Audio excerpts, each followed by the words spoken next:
তাহলে আমরা আজকে নতুন অধ্যায় অর্থাৎ এই যে পারমুটেশন এন্ড কম্বিনেশন যে অধ্যায়টা আমরা করছিলাম, এই অধ্যায়ের মধ্যে দুইটা পার্ট ছিল আমাদের, একটা পারমুটেশন পার্ট, একটা কম্বিনেশন পার্ট। আমাদের গত দিনের অঙ্কটার ভিতর দিয়ে আমরা পারমুটেশন পার্টটা শেষ করছি। আমাদের আজ আছে কম্বিনেশন।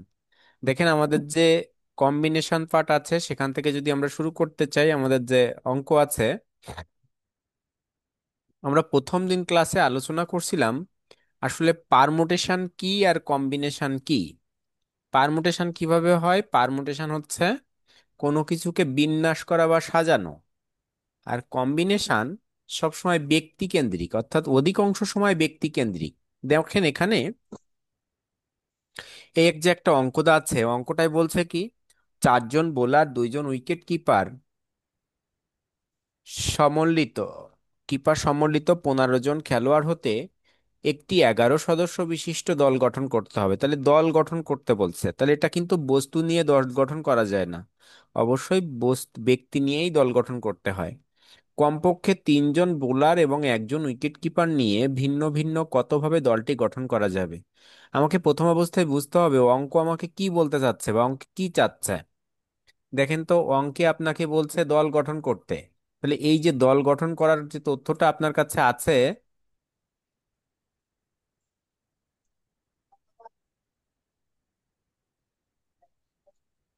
দল গঠনের যে তথ্যটা আপনার কাছে আছে সেখানে বলছে কি, তাহলে 4জন আছে বোলার, 2জন আছে উইকেট কিপার, আর 15 জন মোট।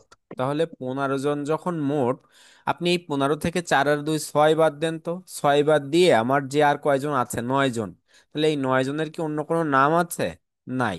তখন আমরা ওদেরকে বলবো অন্যান্য খেলোয়াড়। দেখেন তারপরে বলছে 11 সদস্য বিশিষ্ট, 11 সদস্য বিশিষ্ট দল গঠন করতে হবে, অর্থাৎ একটা ক্রিকেট দলে 11 সদস্য থাকতে হবে। এবং সেখানে শর্ত দিয়ে দিছে কমপক্ষে 3জন বোলার থাকবে। তাহলে বোলার ছিল আমার কাছে কয়জন? 4জন। এই 4জন বোলার থেকে কমপক্ষে 3জন থাকতে হবে। কমপক্ষের অর্থ কি? কমপক্ষে বলতে এটা বোঝায় যে ওই তিন এবং ওর থেকে বেশি যদি নিতে পারি তাহলে নিতে পারবো, নতুবা না, কিন্তু কমে আসতে পারবো না। তাহলে 3 অথবা তার বেশি, তাহলে 3 নিতে পারবো। আর দেখেন এখানে 4জন আছে সর্বোচ্চ, তাহলে আমরা 3 নিতে পারবো আর 3-এর উপরে 4 নিতে পারবো।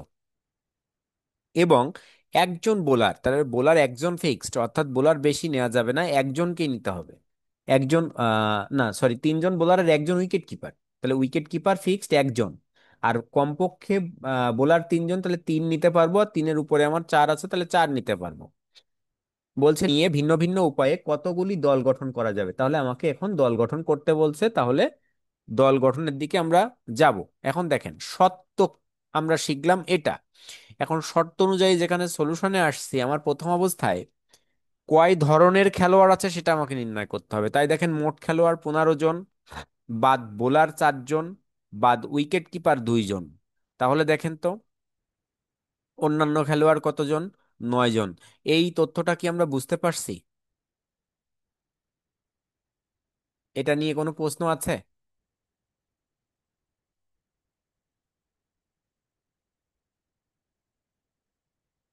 যদি না থাকে, দেখেন আমাদের তাহলে এখানে বিষয় আসছে কয়টাই, অঙ্কের মধ্যে 3টা বিষয় আসছে। একটা হচ্ছে বোলার, একটা উইকেট কিপার, আর একটা অন্যান্য খেলোয়াড়। তাহলে আমার একটা অঙ্কে, এই অঙ্কটার মধ্যে 3 ধরনের তথ্য আমরা পাইছিলাম, একটা বোলার, একটা উইকেট কিপার, আর একটা অন্যান্য খেলোয়াড়। এই 3 ধরনের খেলোয়াড় একত্রে মিলে আমার কত হয়েছে? 15। তাহলে এই তিনটাকে আমাকে এমন ভাবে সাজাতে হবে, দুইটা শর্ত অনুযায়ী। এই যে একটা শর্ত, 3জনের একটা শর্ত আর একজনের একটা শর্ত, এই দুইটা শর্ত মেনে আমাকে 11 জন করতে হবে, এই জিনিসটা মাথায় রাখতে হবে। তাহলে দুইটা শর্ত মানতে হবে এবং আমাকে 11 জন করতে হবে, এবং 3 ধরনের বিষয় অর্থাৎ 3 ধরনের খেলোয়াড় আমার এই অঙ্কের মধ্যে আছে, একটা বোলার, একটা উইকেট কিপার, আর একটা অন্যান্য খেলোয়াড়। মনে রাখবেন এই অঙ্ক করতে গেলে আপনাকে টেবিল ব্যবহার করতে হবে। দেখেন সে টেবিলের ক্যালকুলেশনটা কিভাবে হয়। আমরা একটু টেবিলে তথ্য লিখবো, আমাদের কাছে যা আছে উপরে সেই ধরনের। কিভাবে লিখছি? 4জন বোলার, 2জন উইকেট কিপার এবং 9জন অন্যান্য খেলোয়াড় থেকে 11 সদস্য বিশিষ্ট ক্রিকেট দল গঠন করতে হবে। তাহলে আমাদের যা ছিল দেখেন আমরা তাই লিখছি। তাহলে 4জন বোলার, 2জন উইকেট কিপার এবং 9জন অন্যান্য খেলোয়াড় থেকে 11 সদস্য বিশিষ্ট ক্রিকেট দল গঠন করতে হবে, যেখানে কমপক্ষে তিনজন বোলার এবং একজন উইকেট কিপার থাকবে। যেখানে কমপক্ষে তিনজন বোলার এবং একজন উইকেট কিপার থাকবে, নিম্নোক্ত উপায়ে দলটি গঠন করা যাবে। তাহলে এই ছিল আমাদের অঙ্কের শর্ত। অর্থাৎ দেখেন, যা বলছিল অঙ্কের মধ্যে সেই অংশটাকে আমরা একটু সাজায় গোছায় লিখছি। বলেন, এতটুকু নিয়ে কি কোনো প্রশ্ন আছে? না স্যার, এতটুকু নিয়ে কোনো প্রশ্ন নেই। এখন দেখেন, এর পরের অংশ আমরা যেখানে আমাদের এখানে পরের অংশে যাচ্ছি, দেখেন পরবর্তী অংশে কি বলছে। এই যে আমাদের সেই টেবিলটা, এখন আমরা এখানে খুব ভালোভাবে বোঝার চেষ্টা করব। দেখেন, দল এ দল বি, এই অংশটা আমরা কিন্তু জানতাম না। অর্থাৎ আপনি জানতেন না যে কয়টা অংশ এইভাবে আসবে, কিন্তু আপনি এই কয়টা কলাম হবে সেটা আপনি জানবেন। কিভাবে জানবেন? আপনার যে কয়টা বিষয় আছে তার থেকে একটা বেশি কলাম আসবে। তাহলে এই অঙ্কের মধ্যে আপনার বিষয় বলতে বোলার বা উইকেট কিপার এই ধরনের কয়টা বিষয় ছিল? তিনটা। একটা ছিল বোলার, একটা ছিল উইকেট কিপার, আর একটা ছিল অন্যান্য খেলোয়াড়। তাহলে আপনার এই অঙ্কের মধ্যে বিষয় ছিল মোট কয়টা? তিনটা। আর বলছি যে কয়টা বিষয় থাকবে তার থেকে একটা বেশি কলাম তৈরি করতে হবে। তাহলে আমরা যদি একটা টেবিল তৈরি করতে চাই, সেখানে আমাদের বিষয় আছে কয়টা? তিনটা। তাহলে একটা বেশি করতে হবে কলাম। এই যে দেখেন, এখানে দেখেন চারটা কলাম আসছে। ঠিক এভাবে একটা টেবিল তৈরি করতে হবে। চারটা কলামের প্রথমটা আপনাকে যা করতে বলবে, অর্থাৎ এখানে দেখেন দল গঠন করতে বলছে, সেই দল গঠন করতে বলবে, তাই আমরা দল লিখছি। আর একটা দলে কয় জন ক্রিকেটার থাকবে? একটা দলে 11 জন ক্রিকেটার থাকবে, তাই ব্র্যাকেটে 11 লিখছি। আর এই 11 জন ক্রিকেটার আমাকে কার, মানে কোন কোন জিনিস থেকে নিতে হবে বা কাদের থেকে নিতে হবে? দেখেন, বোলার 4 জন, উইকেট কিপার 2 জন, আর অন্যান্য খেলোয়াড় 9 জন। এই তিন চার জিনিস, অর্থাৎ আমরা যে তিনটা যে তথ্য সেটা বসাইলাম, মোটটাকে বসাইলাম, আর কয়টা টেবিলে শুধুমাত্র কলাম আসবে, এতটুকু কি আমরা বুঝতে পারলাম?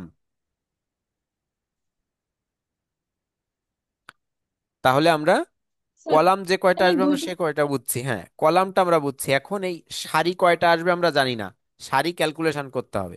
তাহলে এইখানে সবসময় চেষ্টা করবেন আপনারা, যেভাবে ক্যালকুলেশন করুন না কেন, টেবিলটাকে আঁকবেন অবশ্যই পেন্সিল দিয়ে, যাতে কম বেশি হলে তাকে মুছতে পারেন, রেজার করতে পারেন।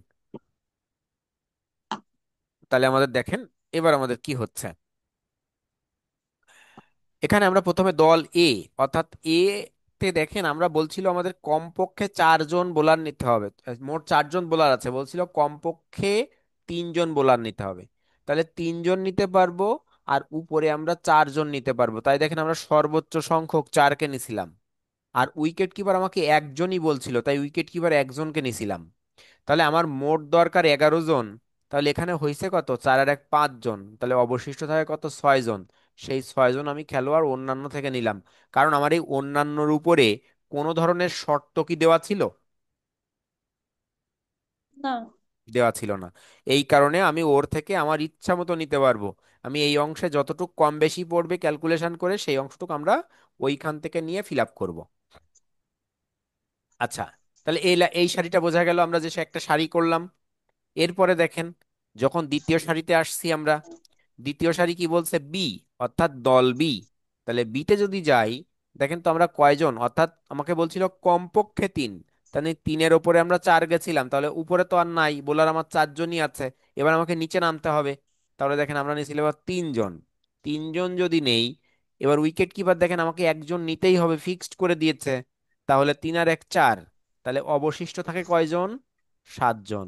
11 জন মোট, তাহলে 7 জন। আমরা দেখেন এখান থেকে 7 জন নিলাম। দেখেন তো এই দুইটা লাইন বোঝেন কিনা?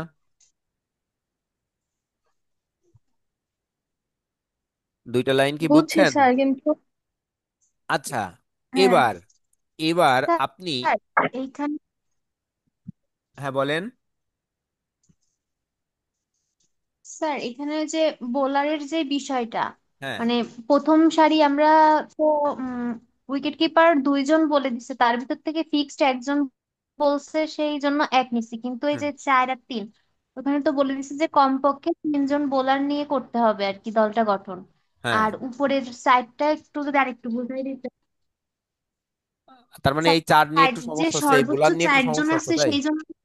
হ্যাঁ, আমার বলছিল সর্বোচ্চ কত? 4। তাই আমি জি এখানে জি। 4 লিখে রাখছি, আমার 4 জন। আর আমার কমপক্ষের অর্থ কি বলছিলাম? ওটা এবং ওর থেকে বেশি, আমি ওর থেকে কমে আসতে পারবো না। তাই দেখেন একবার 4 নিয়েছি, একবার 3 নিয়েছি।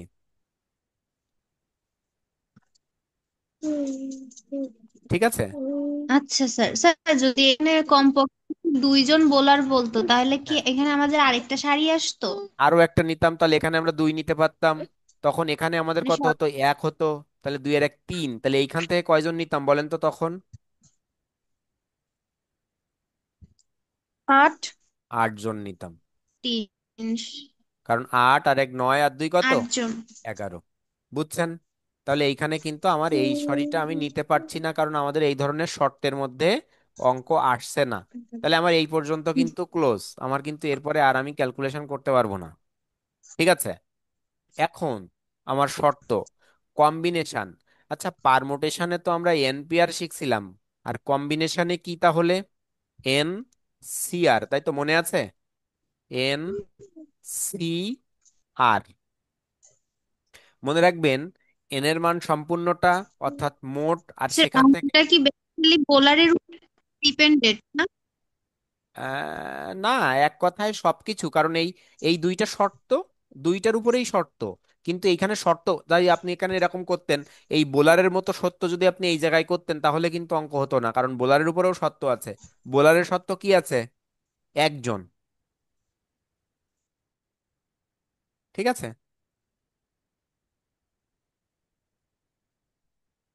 তাহলে বোলারের সত্য ছিল এক, সরি, উইকেট কিপারের সত্য ছিল এক, আর বোলারের সত্য ছিল কমপক্ষে 3। আমরা এই টেবিলটা যদি করতে পারি, আসলে আমাদের এই টেবিলটা করতে পারলে আমাদের অঙ্কটা সহজ হয়ে যাবে, অঙ্কটা আর কোনো ঝামেলা থাকবে না। এই টেবিলটাই আমার এই সব থেকে ঝামেলাপূর্ণ অংশ, হচ্ছে এই টেবিল। তাহলে এই টেবিল যদি হয় তাহলে আমাদের অঙ্ক হয়ে যাবে। এই প্রশ্ন করছিলেন, আবার একটু বলেন, আপনি ডিসকানেক্টেড হয়ে গেছিলেন। জি স্যার, বলতেছিলাম যে এই মানে এই অঙ্কটা কি মূলত ওই বোলারের সংখ্যার উপরে মানে বেশি ফোকাস করতে হবে নাকি অন্য কোনো মানে দুইটা জিনিস, যা বোলার আর উইকেট বলবে কিপার। সবগুলোর উইকেট উপরেই? কিপারও আছে, উইকেট কিপারও আছে কিন্তু ফোকাসের ভিতরে। কারণ কি, উইকেট কিপার আপনি যদি 2 নিয়ে নিতেন তাহলে অঙ্ক ভুল হয়ে যেত না? জি স্যার। হ্যাঁ, এই কারণে দুইটা জিনিস, অর্থাৎ যে দুইটার উপরে শর্ত বলবে, ওই শর্ত দুইটাকে আপনাকে টার্গেট করে কাজ করতে হবে। আর যেগুলো আছে ওইগুলো নিয়ে আপনার কোনো চিন্তা করার দরকার নেই, কারণ ওইগুলো আপনার যেটা দেওয়া আছে ওটার উপরে কাজ করতে হবে। মিলন? জি স্যার, বুঝতে পারছি। অ্যাকাউন্টিং 3, ওটা ভর্তি হয়, শুরু হয়নি এখনো, 2-3 দিনের মধ্যে চালু হবে। ওরা আগামীকাল আসতে বলো, হ্যাঁ ভর্তি হয়ে যাক, আগামীকাল আসতে বলো। আগামী আগামী সপ্তাহে 2-1 দিনের ভিতরেই, মানে আগামী সপ্তাহের প্রথম 2-1 দিন, রবি সোম। হ্যাঁ হ্যাঁ, ঠিক আছে। 2তে ক্লাস করো, হ্যাঁ ওরা আসতে বলো, আমি কনভিন্স করবো নি, সমস্যা নেই, আমি কথা বলবো নি। আচ্ছা। 900। আচ্ছা।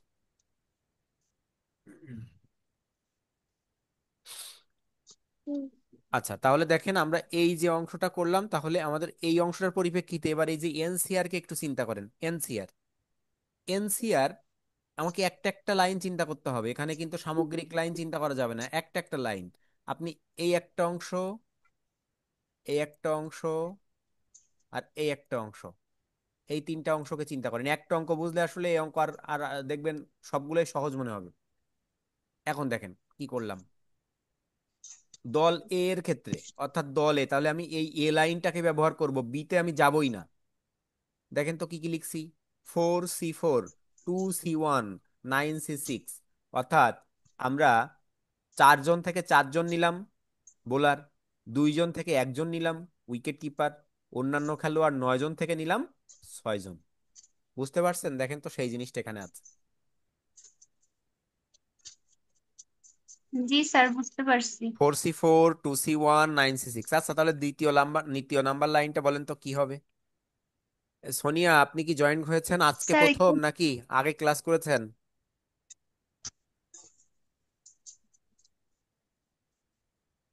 স্যার এখানে লিখতে হবে দল বি এর ক্ষেত্রে হ্যাঁ। হচ্ছে আপনার 4C3 হবে, হুম। 2C1 হবে, আর হুম। 9C7 হবে। ধন্যবাদ। দেখেন, বি এর ক্ষেত্রে 4C2 3, 2C1, 9C7। আচ্ছা, এই ক্যালকুলেশনটা আমাদের কাছে ক্যালকুলেটর আছে সামনে, কাছে, যারা ক্লাস জি করছি? স্যার। আচ্ছা, একটু তাহলে ক্যালকুলেটর ধরেন, দেখেন একবারেই হয়ে যাবে। প্রথমে লেখেন 4 শিফট ভাগ 4 ইন্টু 2 শিফট ভাগ 1 ইন্টু 9 শিফট ভাগ 6। দেখেন এই শিফট ভাগ দিলে সি আসছে সব জায়গায়, আর প্রত্যেকটার মাঝে গুণ ছিল। ক্যালকুলেশন করে দেখেন একবারে 168 আসছে।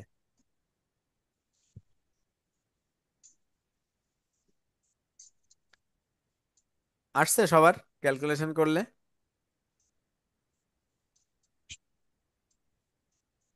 স্যার আমার কাছে সে ক্যালকুলেটর নাই। ক্যালকুলেটর নাই, স্যার তাহলে আসে না ক্যালকুলেশন তো। করে নেবেন। হ্যাঁ, কত আসছে কি বললেন? কে কি বললেন? স্যার আসতেছে না। আসতেছে না? না। একটা একটা ক্যালকুলেশন করেন, দেখেন প্রথমে 4 দেন, জি স্যার। শিফট ভাগ দেন, দিলে দেখেন তো সি আইছে। হ্যাঁ, সি আসছে। এবার 4 দেন, তাহলে প্রথম 4। অংশটুক লিখছি না আমরা, এই যে প্রথম অংশটুক লিখছি না? এবার দেন গুণ দেন, হ্যাঁ। গুণ হ্যাঁ, গুণ। 2 শিফট ভাগ 1। হ্যাঁ। এবার আবার গুণ দেন, দিয়ে ও 9। আসছে আসছে, স্যার আসছে। ঠিক আছে, তাহলে জি নিচেরটাও স্যার। একইভাবে আসবে। ক্যালকুলেটরে দেখে নিয়েন। তাহলে এই ক্যালকুলেশন কিন্তু, এর ক্যালকুলেশন কিন্তু গুরুত্বপূর্ণ। আপনি ভুল, এই এই মানগুলো ভুল করলেই কিন্তু আপনার অঙ্ক ভুল হয়ে যাবে। তাহলে দেখেন আমরা কয়বার ক্যালকুলেশন করলাম? 2বার। আর এখানে কিন্তু অঙ্কে ভাবে, প্রকারে, উপায়ে এটা লিখতে হবে যে কোনোটা। ভাবে, প্রকারে, উপায়ে, এত উপায়ে, এত ভাবে, এত প্রকারে, হ্যাঁ, এই কারণে ভাবে লিখতে হয় পারমুটেশন এন্ড কম্বিনেশনের ক্ষেত্রে। তাহলে আপনার কাছে যখন, এতক্ষণ যা কইছে তা কিছু শোনে নাই। এখন যখন হ্যাঁ, আপনার,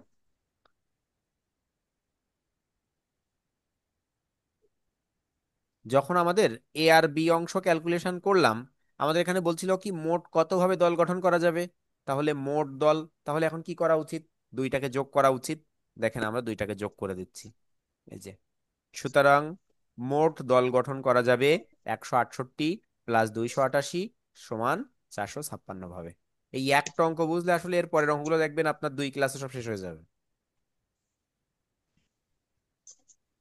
আপনাদের আগামী মাস, এই মাসের রানিং মাসেই হয়তো লাস্টের দিকে ফাইনাল প্রোগ্রাম শুরু হবে। ফাইনাল প্রোগ্রাম শুরু হলে আপনারা অবশ্যই আমাদের কোচিং এর যে বিজনেস ম্যাথের শিটটা আছে, মিলন ভাইকে আমি বলে দেবো শিটটা অবশ্যই নিয়ে নেবেন। শিট থেকে অঙ্ক শুরু করবেন, হুবহু অঙ্ক। ঠিক আছে? আমরা তো অঙ্ক ভাইয়া করবোই, আর আমার ওখান কাছে থেকে কিন্তু। আপনারা প্র্যাকটিস করবেন। সোনিয়া, আপনি আনমিউট জি করেছেন, ভাইয়া। আপনি কি আজকে প্রথম ক্লাস করছেন? জি ভাইয়া, মাঝখানে 2 দিন করছিলাম, পরে হচ্ছে মিলন ভাইয়া বলছিল যে নতুন হচ্ছে ব্যাচ শুরু করবে, ওইখানে ওইখানে আমারে বুক করতে বলছিল। পরে আপনি, আমি রুহুল ভাইয়ের সাথে কথা বলছিলাম। হ্যাঁ, আপনি তো সেকেন্ড ইয়ারে না?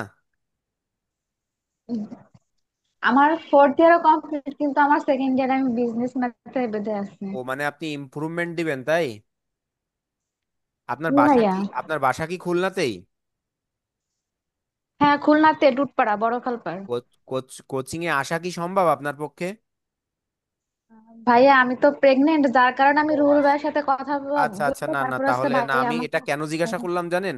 কারণ আমরা একটা অনলাইন মানে অফলাইনে একটা ব্যাচ শুরু করছি এই আজকে থেকেই, ইমপ্রুভমেন্টের জন্য, জি এই ভাইয়া। কারণে জিজ্ঞাসা করলাম জাস্ট। যাই হোক, এখন তাহলে অন্তত একটু আপনি এখান থেকে দেখবেন রেকর্ডিং ক্লাসও আছে, আপনি রেকর্ডিং গুলো দেখবেন। না পাইলে আমাকে নক করবেন, আমি আপনাকে রেকর্ডিং দিয়ে দেবো, ঠিক আছে? কারণ আপনার কিন্তু 4th ইয়ার বলতে এই বছর 4th ইয়ারের সাথে শেষ, আপনি কিন্তু আর পরীক্ষা দিতে পারবেন না। এই জিনিসটা মাথায় রাখবেন। এর জন্যই তো ভাই আমার অনেক টেনশন হ্যাঁ, এই মাথায়। জন্য তো বললাম যে আসলে যে কোনো ভাবে আপনি যতটুকু হেল্প প্রয়োজন আমাকে জানাবেন, চেষ্টা করব আমি যতটুকু কি করতে পারি আপনার জন্য। কারণ রেকর্ডিং আছে, রেকর্ডিং গুলো দিয়ে ও, দেবো, আপনি রেকর্ডিং মিলন দেখবেন। ভাইয়া বলছিল যে বুঝি না, আবার বলেন। ভাইয়া মিলন ভাইয়া বলছিল নিউ ক্লিয়ার একটা সাজেশন দিবেন নাকি কোচিং থেকে। হ্যাঁ হ্যাঁ, ওটা সাজেশন মিলন ভাইয়া বলছিল নিউ ক্লিয়ার একটা সাজেশন নাকি দিবেন কোচিং হ্যাঁ থেকে। এটা ভাইয়া আমাকে বলছিল শুধু আপনি ওই শিটটা ফলো করবেন, ওই শিটটা ফলো করলেই হবে, আপনার আর কোনো অঙ্ক করা লাগবে না, তাই বলছিল। হ্যাঁ হ্যাঁ, ওটাই আছে, ওটাকেই করাবো আমরা আগামী এই মাসের লাস্ট থেকে। আর এখন থেকে যেটা পাচ্ছেন, এই যেমন নতুন অধ্যায় আজকে পাচ্ছেন, এটা দেখতে থাকেন, এই সেম অঙ্ক আছে ওখানেও। জি ভাইয়া। আচ্ছা, তাহলে আমরা মোট দল গঠন ভাইয়া করে, আমার কিন্তু বই সাজেশন কোনো কিছুই কেনা হয়নি ভাইয়া। কিছুই লাগবে না আপনার, আপনার কাছে কিছুই লাগবে না, আপনি শুধু ওই কোর্সেরটা নেবেন। আর আপনি অঙ্কগুলো খাতায় উঠাবেন, এই যথেষ্ট আপনার জন্য, আর কিছুই লাগবে না। বিজনেস ম্যাথ আসলে পাশ করা খুবই সহজ, আহ, আবার খুবই কঠিন, যেমন সহজ তেমন কঠিন। ভাই সত্যি কথা বলতে আমার প্রিপারেশন না, যার কারণে আমার এই সমস্যা হচ্ছে। হ্যাঁ হ্যাঁ,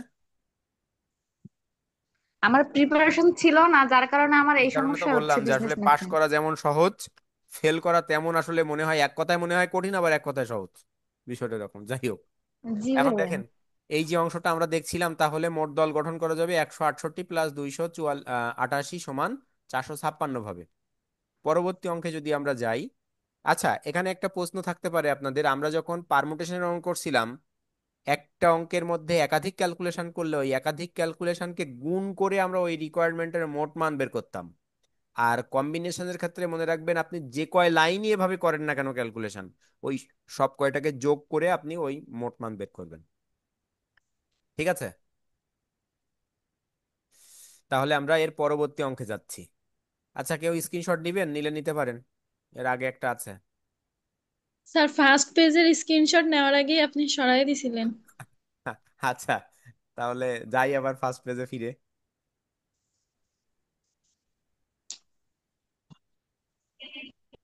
নেন, জি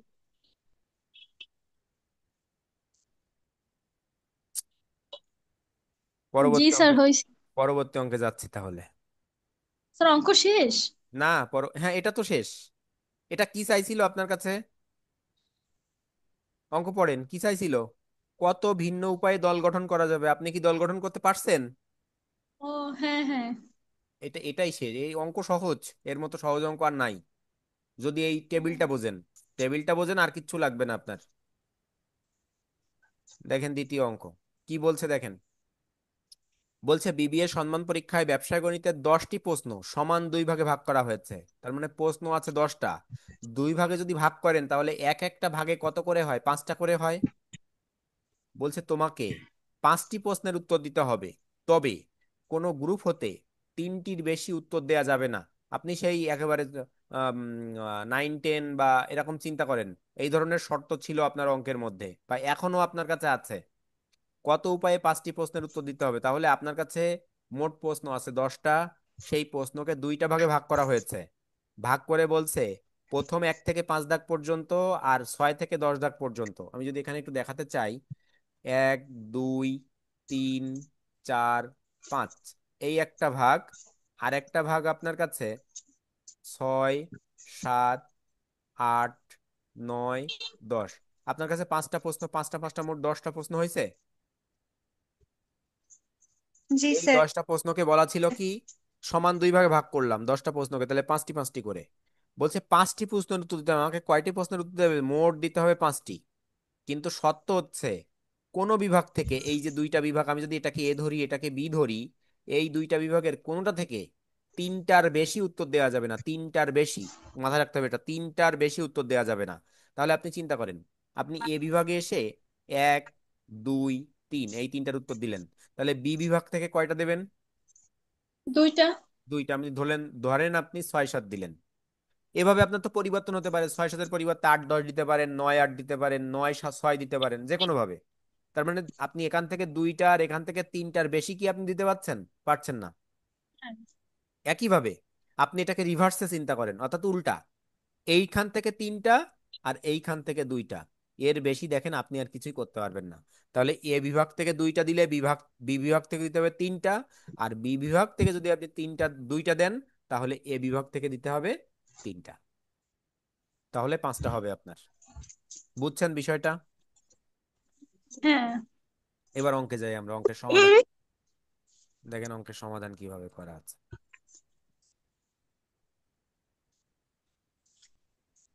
বলছে ব্যবসায় গণিতের 10টি প্রশ্নকে সমান দুই ভাগে ভাগ করলে প্রতি বিভাগে প্রশ্ন হয় 10 ভাগ 2 সমান 5টি। আমাকে 5টি প্রশ্নের উত্তর দিতে হবে, তবে কোনো বিভাগ থেকে 3টির বেশি উত্তর দেওয়া যাবে না। এবার দেখেন আমাদের সেই শর্ত, গ্রুপ 5, অর্থাৎ একটা গ্রুপ থেকে আমাকে 5টি উত্তর দিতে হবে। মোট প্রথম ভাগ 5টা, দ্বিতীয় ভাগ 5টা। এ আর বি, দেখেন এতে যখন আপনি প্রথম বিভাগ থেকে 3টা দিচ্ছিলেন, বি থেকে দেবেন 2টা। আর বি অংশে এসে যখন প্রথম থেকে দিচ্ছিলেন 2টা, দ্বিতীয় থেকে দেবেন 3টা। তাহলে 3 2 2 3, এই ছাড়া আর 5 কোনোভাবে হওয়া সম্ভব? না। আচ্ছা, আপনি তো বলতে পারেন আমি একটা গ্রুপ থেকে 5টা দেবো, না আর স্যার। একটা থেকে শূন্য, সেটা কিন্তু পারবেন না। কারণ বলেই দিছে আপনাকে সর্বোচ্চ কয়টা দিতে পারবেন একটা থেকে? 3টা। 3টা। আচ্ছা, এবার বলেন তো তাহলে একটু 3টা। আমার আমার কম্বিনেশনের সত্যটা বোঝান, যে আমরা কিভাবে লিখবো, তাহলে এটাকে একটু বলেন। স্যার এটাকে আমরা লিখতে পারি যে গ্রুপ এর ক্ষেত্রে হুম।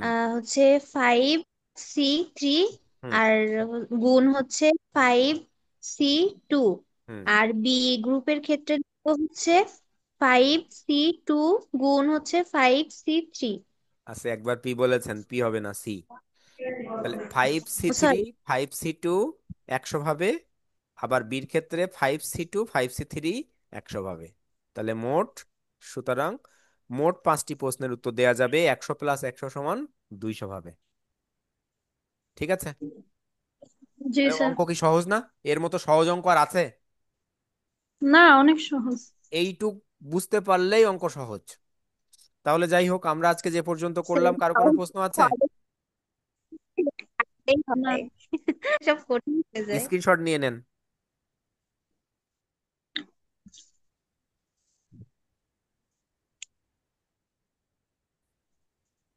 ঠিক আছে, তাহলে ভালো থাকবেন আপনারা।